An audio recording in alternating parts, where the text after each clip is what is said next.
Hey guys, I wanted to make this video real quick because I know there's a lot of videos out there, in particular with the COBB Accessport, but I wanted to go ahead and just make this, and specifically with the MK7 GLI, to show people who might be interested in picking one up what to expect and what the setup process is, and just some of the features and overall stuff, and why I still think it's one of the best options to go for your tuning software and for pretty much everything, to be honest. And I'll show you why a little bit later. But for now, I figured I'd just start her up and show you what to expect. So when you start it up, the Accessport will power on by itself. A second, there it goes.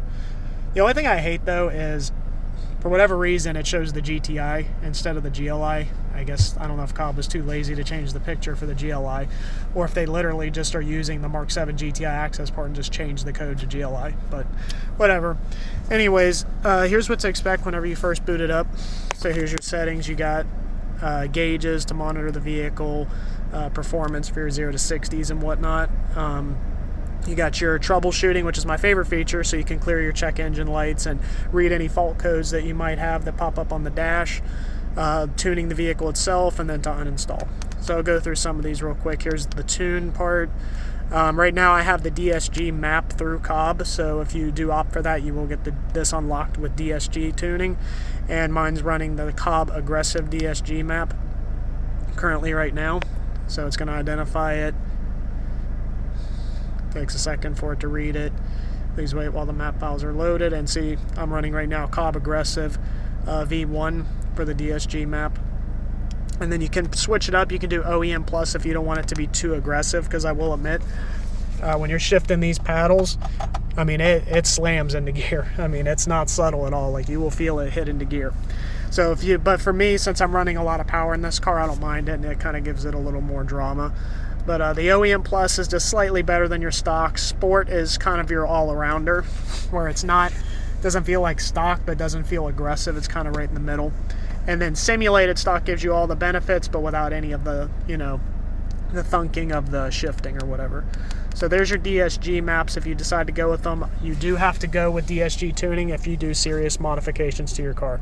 So if you're doing an intercooler, if you're doing a downpipe, intake, and you're wanting to tune this thing like crazy, kind of like how I've been, then you're going to need a DSG map so it can keep up with it. Consider this like your version of upgrading your clutch and your flywheel in a manual, because this clutch, the DSG can handle a lot of performance. It needs to be tuned to be able to recognize that it's been bumped in power and needs to perform better. So that's what a DSG tune essentially does, is to keep up with the motor. Just like a manual transmission, it needs a new clutch and a new flywheel to keep up with the new performance. So the DSG tune from COBB is not cheap. I'm not going to lie, it's like $500 for a DSG tune. But it is highly recommended if you're going to get it and you need to unlock the Accessport to run DSG. So I would recommend getting the DSG if you can. Next up is your, of course, troubleshooting. My favorite part about this, you can read your fault codes. It'll tell you what they are. Like, for example, like I have permanent traction disabled on mine. So if you read the code, you'll see that it has to load. It'll register the motor. And then it says, please verify that the ignition's not on. So you got to turn off your ignition. Cut it back on to make sure the motor isn't running. And then it'll read the faults. See, and right now the only one I have is the catalytic converter, of course, because I'm running a catless downpipe, so it's going to always show that I'm not running a catalytic converter because of my downpipe. But no worries, I've already cleared that fault, but it's going to always show this fault in my active codes, even though it doesn't necessarily show it on the dash. And then, of course, you have your TCM service to perform, functions for that. Your wastegate adaptation, which I'm going to need to do once I get the hybrid turbo put on, so it can accommodate your new turbos as well. Identify your vehicle. You can clear, of course, the codes, as I mentioned. So yeah, it's very versatile, and being able to do not just tuning, but it can be a diagnostic tool as well. You do have your performance gauges to monitor your acceleration, so your 0 to 60 and quarter-mile times are done through here. You can do your actual gauges, which get displayed when the car is on. So once I turn the car on,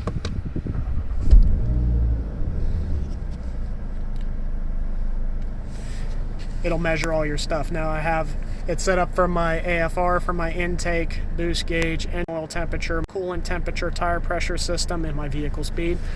Now you can set these to multiple ones. Now I keep forgetting how you do this, but I'll try to figure that out in a second. But you can also start data logging. Now that's what's important, especially if you're going to be doing custom tuning from any of the people that do tuning through the Accessport. So for example, EQT, Panda Motorworks, 5150, Stratified, they all do tuning through the Accessport, and they need you to data log so that they can further revise your tune. So how it works is you choose your tuner. For example, like I'm with Panda Motorworks, so that's who does my tuning. And once you go with them and you purchase their tune, you'll go into your information on here, and I'll show you where that is. It's under, I believe, it might be under help. Yeah, and you'll click About Accessport. Now when you go into About Accessport, it'll show the model number, serial number, and all that, and you'll give them all that data. You'll let them know what modifications you have done to your vehicle, and then you'll send that information over to them, and they'll send you a custom tune to start with based off your modifications. Now once you get that tune, you're going to take this Accessport out of the car and unplug it. You're going to take it to a computer, and you're going to plug in that to your USB port, and it's going to register the Accessport. You're going to download the COBB software and all that good stuff. And then the email that you got containing your starter tune, you're going to move over to the Accessport, and it'll recognize it, and you flash it to the Accessport. Then it's as simple as unplugging it, bringing it down here, and flashing it to the car. And then that's when you're going to do your data logging. And you'll do pulls on the highway. That's how I've been doing mine, just because on the streets, obviously, because I had to do third gear pulls, and I had to go from like 40 miles an hour all the way to like 100 miles an hour to get through the rev range. So I had to go on the highway to do that.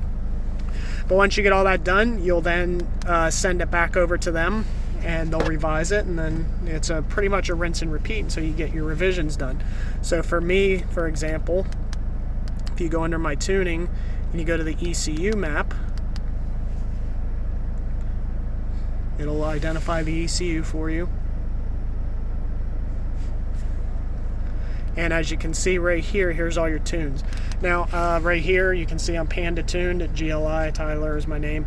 93 octane V7, so this was revision 7, high torque. So they finally finished the revisions for me at revision 7.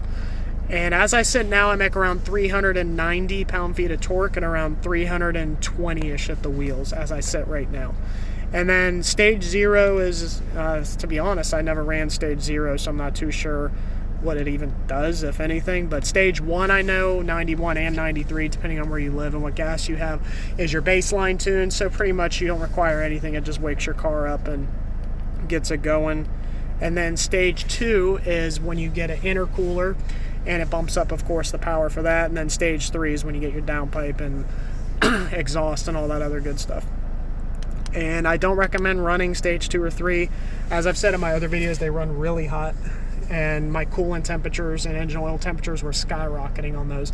So if you do get this and are going to run it for off the shelf, I recommend just running the stage 1, 91 or 93 for now, until you can get a custom tune and you get more work done. Then you can step up to a custom tune. I would not recommend running stage 2 and 3, but that's just my personal opinion.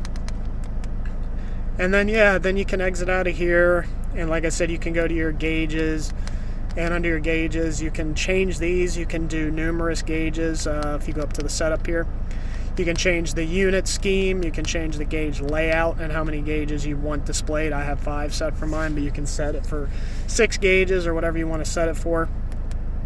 And then if you click on each individual one, so for example, like if I click my AFR, you can change what you want monitored. So you can change everything in here, like what you want monitored, your temperatures, oil temperatures, coolant, cylinder fires, you know, pretty much every bit of tech you can possibly think of in the car, it can monitor for you. So it'll depend on which tuner you go with, on which one they require you to monitor. And if they do require certain things to be monitored, what you do is you click on one, and then you can do change monitor. And then once you find one that you need, you click on it and activate that as one to change. So like I just changed that to ambient pressure. And there's a checklist where you can configure which ones need to be gone through.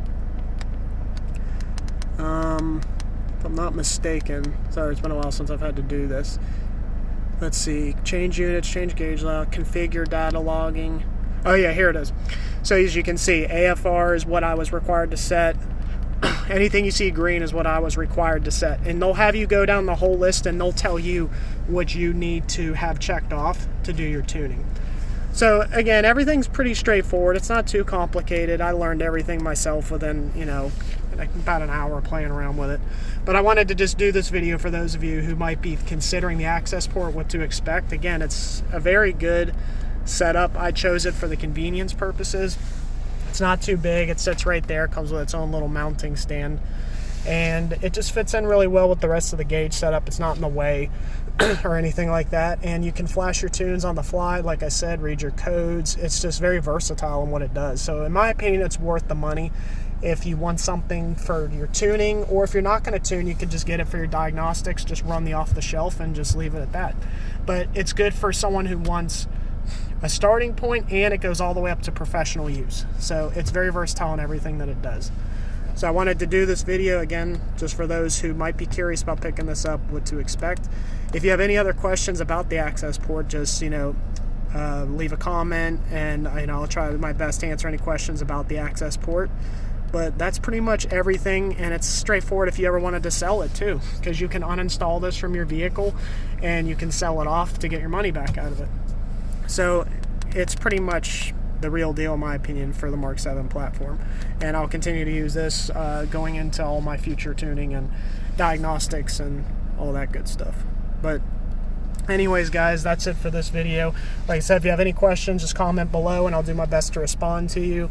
And if you guys have any recommendations for any other videos you want to see for my Jetta, just leave a comment for that as well. I'm always looking for new ideas to make new content with this car. If y'all want me to do some pulls, any reviews on any of my parts, any recommendations, just feel free to talk to me in the comments and I'll respond to you as soon as I can. Alright guys, thank you for watching and stay tuned for the next video.